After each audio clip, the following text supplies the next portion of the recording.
Krause Assistencial apresenta NAP TV.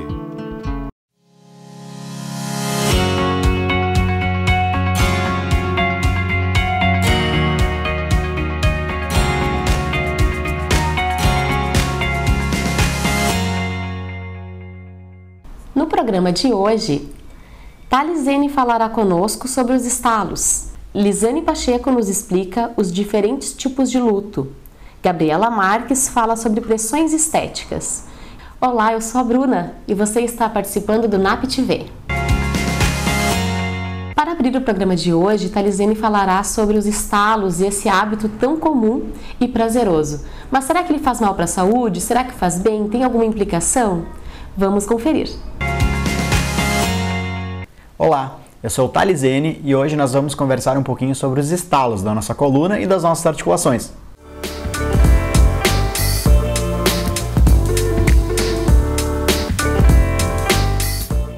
Bom, toda vez que o quiropraxista faz o alinhamento da coluna, né, e das nossas articulações, a gente escuta um estalinho, né? Então, na verdade, o que é esse estalo? Esse estalo nada mais é do que a liberação de alguns gases dentro da articulação. Quando a gente move a articulação, liberam-se esses gases dentro da articulação. Mesma coisa que acontece quando a gente estala os dedos, quando a gente às vezes estala joelho, estala ombro, né? Então, na verdade, é uma liberação de alguns gases dentro da articulação que acontece e dá o barulhinho do estalo.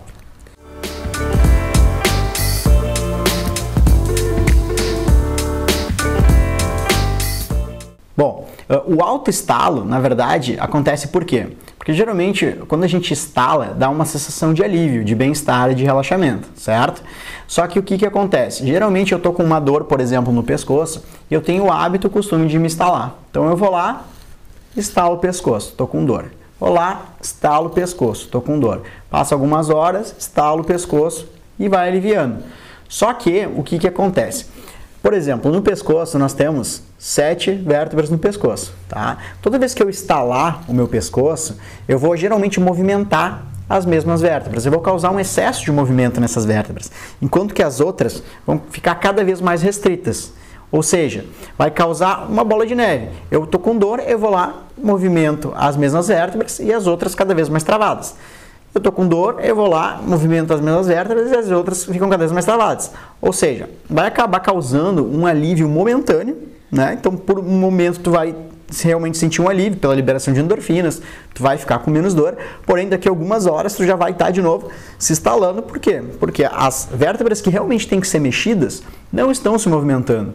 E as que não têm que ser mexidas, elas estão cada vez mais se movimentando. E aí, por isso que sente dor no pescoço, por exemplo, no pescoço, e a gente fica se instalando e, na verdade, não é o correto, não é o bom, né?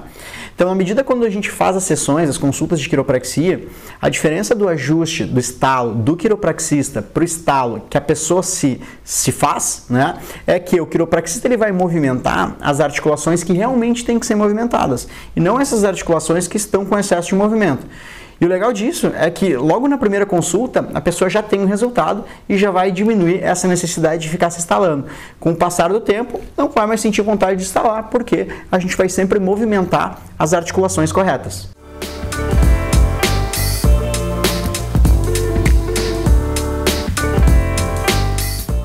Os estalos involuntários, por exemplo, quando chega um paciente e fala, Thales, quando eu me agacho, sinto estalo o meu joelho. Quando eu levanto o braço, estala o ombro. Quando eu me movimento, estala o quadril. Se é um estalo que não está relacionado com dor, a gente costuma dizer que não tem grandes problemas, não é patológico, né? Mas se geralmente tu sente alguma dor e tu faz o movimento e se estala, é que alguma coisa desse complexo articular não está funcionando bem. Ou seja, é a musculatura que não está forte o suficiente, tu já está com alguma instabilidade, é a articulação que não está se movimentando direito e aí tu já está com uma instabilidade. E o estalo, ele avisa, é um aviso de que alguma coisa não está funcionando de uma forma correta. E por isso tem que ser checado pelo quiropraxista para ver o que está acontecendo nessa articulação e todos os músculos ao redor dela. Ignorando isso, pode ocasionar alguns problemas a longo prazo, como aumento de dores e algumas disfunções articulares.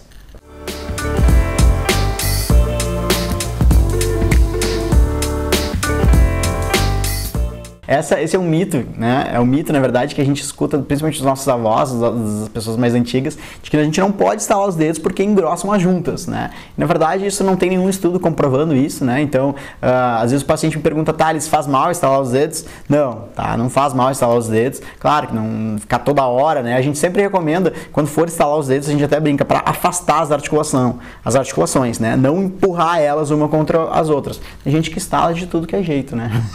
Mas o ideal é que, se tiver vontade de estalar os dedos, não tem problema nenhum, tá? Então, agora que você já sabe tudo sobre os estalos e sobre o que o quiropraxista faz, convido vocês a se consultarem com o quiropraxista, verificarem como estão as articulações de vocês, né, para que tenham menos dores e melhores qualidade de vida. Fique agora com o Minuto Mentor de Negócios, onde o César Silva dará algumas dicas e falará sobre esse ambiente corporativo. Fique conosco!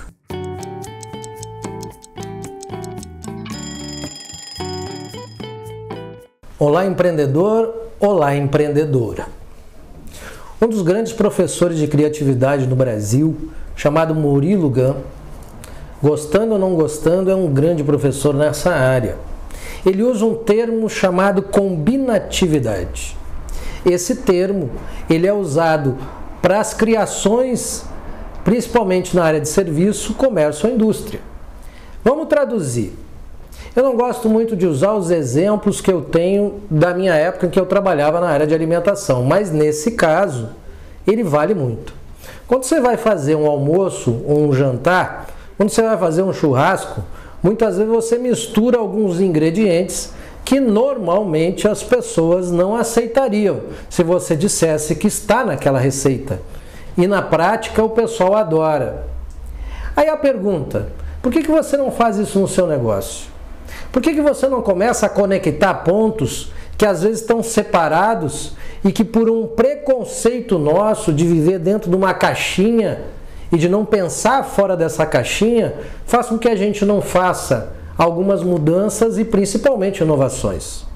Traduzindo, as barreiras que existem entre algumas crenças que a gente tem e que o mercado aceita hoje são muito pequenas. Basta você derrubar essas crenças.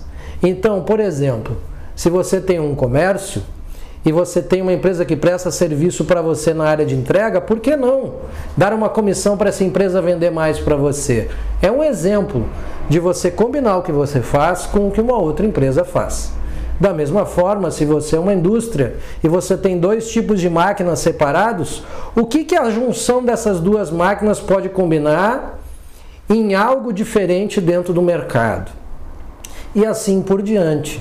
Ou seja, aprenda a combinar as coisas no seu negócio e principalmente a conectar os pontos dentro do seu negócio e fora do seu negócio.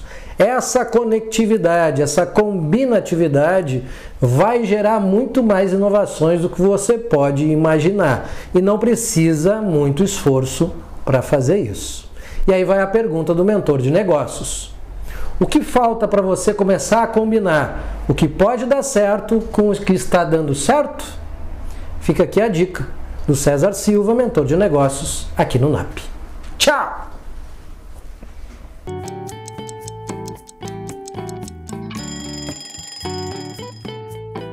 Agora teremos aquela dica especial com um toque, com um olhar às vezes um pouquinho diferenciado que faz a gente analisar um filme, uma obra com outro ponto de vista. Depois teremos o nosso intervalo, mas não saia daí. A gente volta logo.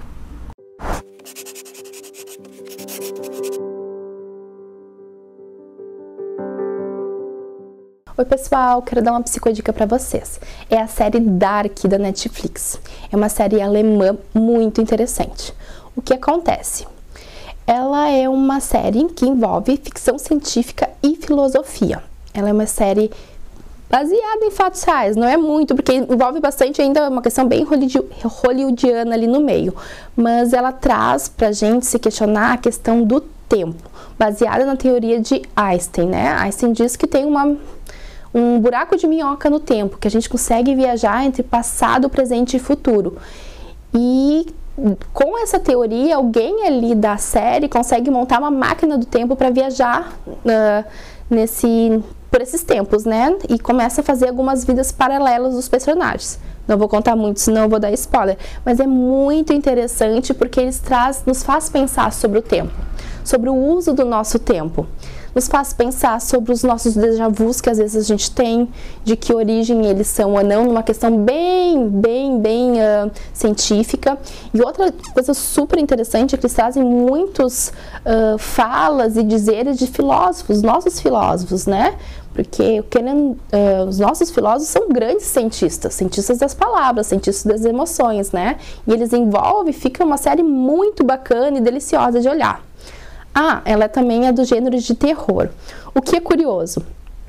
Muita gente não gosta de olhar terror por ter alguns fantasmas e alguns monstros, mas pra gente que é da psicologia é muito interessante, porque a gente também precisa olhar para os nossos terrores, né? Precisa olhar para os nossos monstros com cuidado. Todo mundo tem um lado um pouquinho mais sombrio dentro da gente. A série chama atenção para isso também. Obrigada!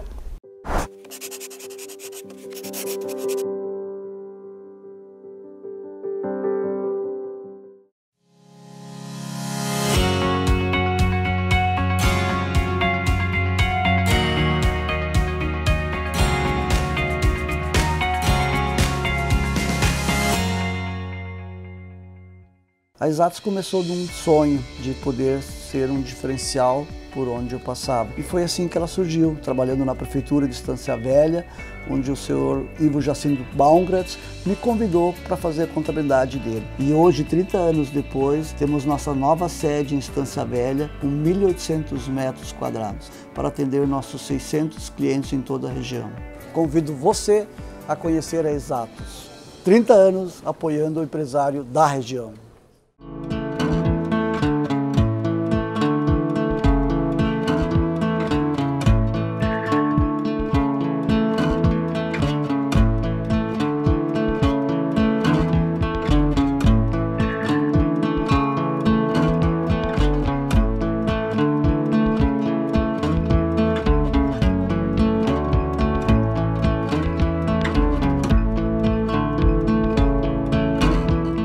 O NAP, Núcleo de Atendimento Psicológico, é um serviço voltado para a psicologia e também para as áreas de quiropraxia, nutrição, terapia ocupacional, psiquiatria, psicopedagogia, palestras e cursos com profissionais capacitados e diferentes estilos de atendimento, pois cada um de nossos pacientes é único e merece ser tratado dessa forma.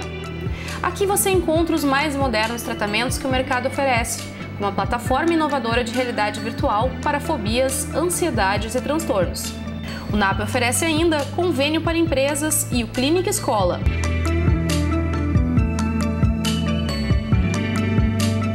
Agende uma visita, conheça os nossos serviços e encontre o apoio que você precisa.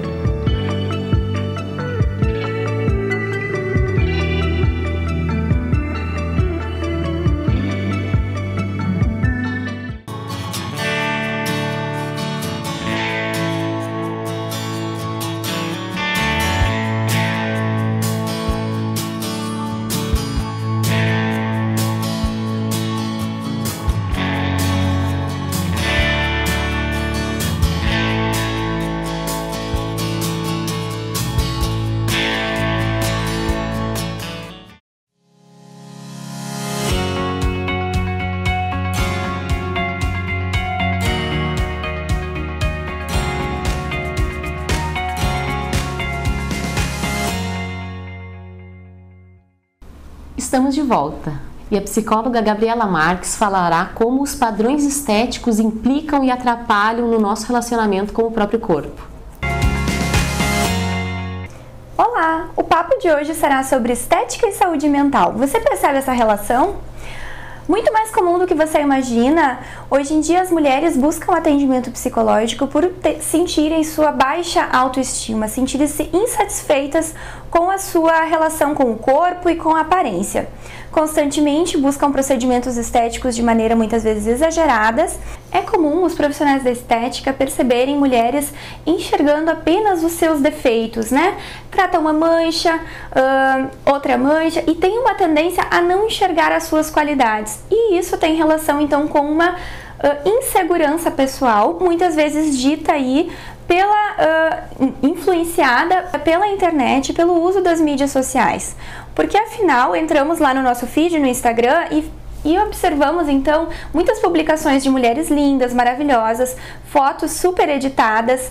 Muitas vezes são tiradas 20 fotos para ser publicadas uma apenas, né? Mas diante disso, a mulher que está ali olhando, né, rolando o seu feed, acaba se comparando e se sentindo inferior por enxergar apenas os seus defeitos e enxergar ali no seu Instagram apenas mulheres perfeitas. Diante disso, é importante a psicoterapia para entender a origem dessa baixa autoestima e dessa insegurança pessoal. Nesse sentido, a psicoterapia vai fortalecer essa mulher a aceitar a sua beleza, que é única dessa mulher.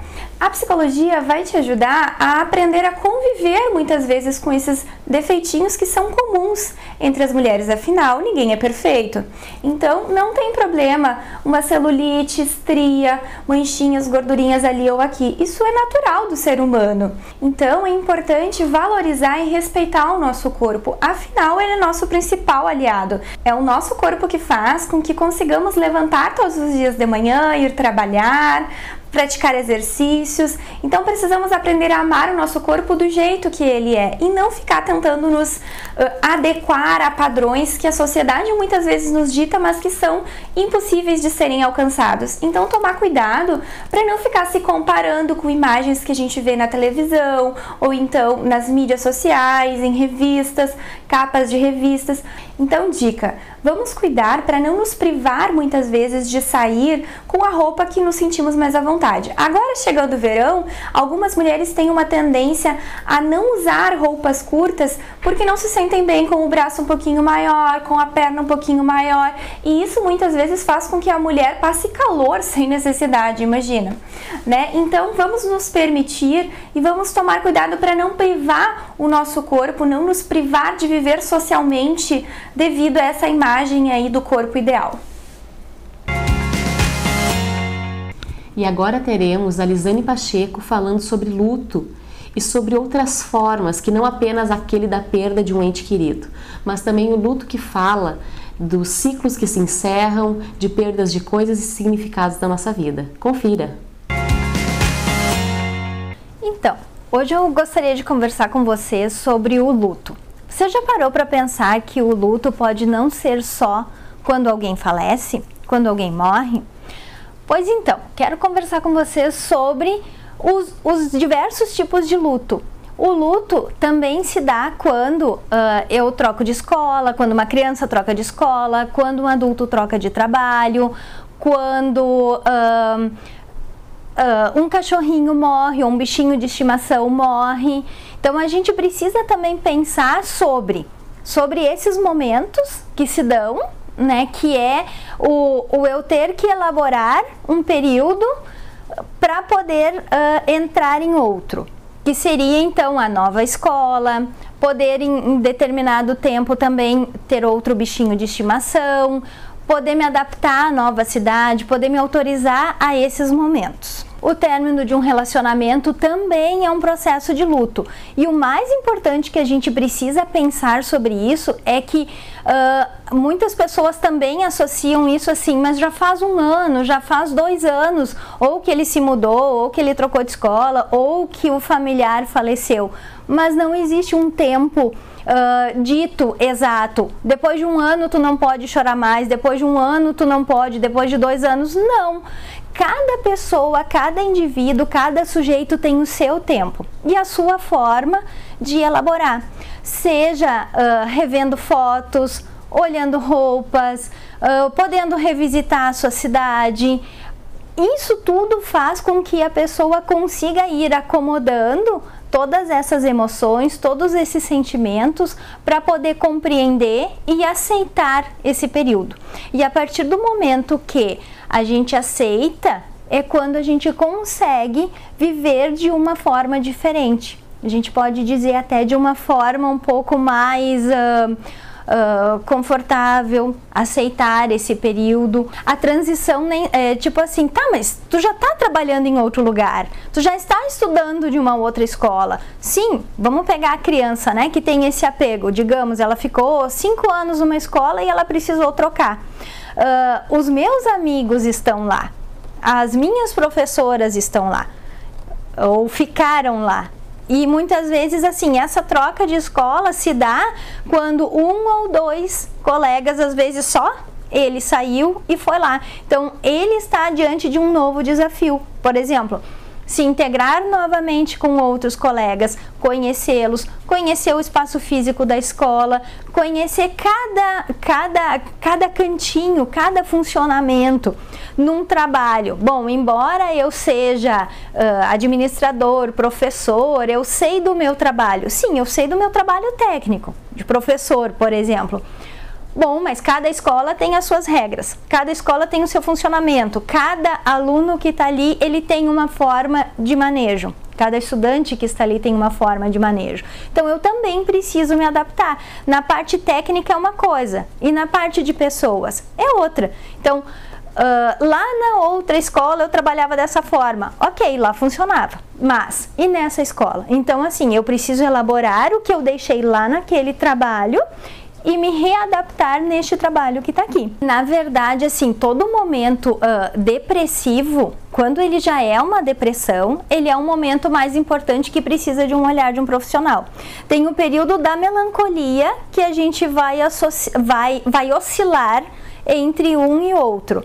Então ali ele é, digamos, como se fosse um pouquinho mais brando, mas quando eu entro já na depressão propriamente dita, é muito importante que se tenha, muitas vezes, inclusive, um acompanhamento psiquiátrico e psicológico juntos, acompanhado de medicação e de uma escuta. Não que na melancolia não precise desse olhar de um profissional, mas ele tá ali prontinho para que seja. Então, na verdade, assim, teve um processo de luto, tá difícil de superar, preciso falar, porque também tem isso, né, na sociedade, muitas vezes as pessoas não toleram muito que a gente fique num período mais de lamentações, e que é necessário para poder, por quê? Porque quando a gente fala uma vez, fala 2 vezes, fala 3 vezes, a gente está precisando falar para se escutar e para elaborar. O que é que eu falo 2, 3 milhões de vezes a mesma coisa? É um repetir para elaborar. Eu preciso falar desse, vamos usar como exemplo um ente querido. Eu preciso falar dos momentos, eu preciso falar que está doendo, eu preciso falar que está difícil passar essa fase, para eu me escutar. No momento que eu estou me escutando, eu estou elaborando, estou reelaborando e ressignificando isso, para que depois que eu falei, esgotei, me escutei, eu possa ressignificar isso e dali em diante conseguir viver de uma forma onde eu estou aceitando o que aconteceu, que é um dos últimos estágios, que é a aceitação. De agora em diante eu sei que ele não está mais comigo, que eu não estudo mais nessa escola, que o meu bichinho morreu, que o meu familiar morreu, e que de agora em diante eu estou numa nova etapa. A minha vida está seguindo sem esse familiar, o meu luto está sendo feito, mas de novo eu penso que é importante poder dizer, não existe um tempo certo, não é em 1 ano, 1 semana, cada um tem o seu tempo. Então, algumas pessoas levam 1 ano, 1 mês, outros levam vários anos. Então, cada sujeito reage de uma forma e elabora também de uma forma. A mesma coisa, assim, com algumas pessoas também não veem com os bons olhos, né, o luto por um bicho de estimação, dizendo, mas ele era um bicho, ele era um cachorro. Sim, mas hoje a gente sabe que os bichinhos, eles fazem parte, eles são integrantes da família. Então, sim, é importante poder respeitar que esse bichinho se foi e que esse familiar, essa criança, o adulto, está sentindo por isso. Então, também é importante. Então, não existe um tipo de luto só. O luto, ele não é só para as pessoas. O luto, ele é pelos espaços, pelas vivências, pelos bichinhos de estimação, por trabalho. E é importante cada um ter o seu tempo de elaboração. Nosso programa termina por aqui, mas você fica conosco ligado em nossos canais Facebook, Instagram e YouTube. Dê sua dica, ligue para nós, faça seu contato, faça terapia. Krause Assistencial apresentou NAP TV.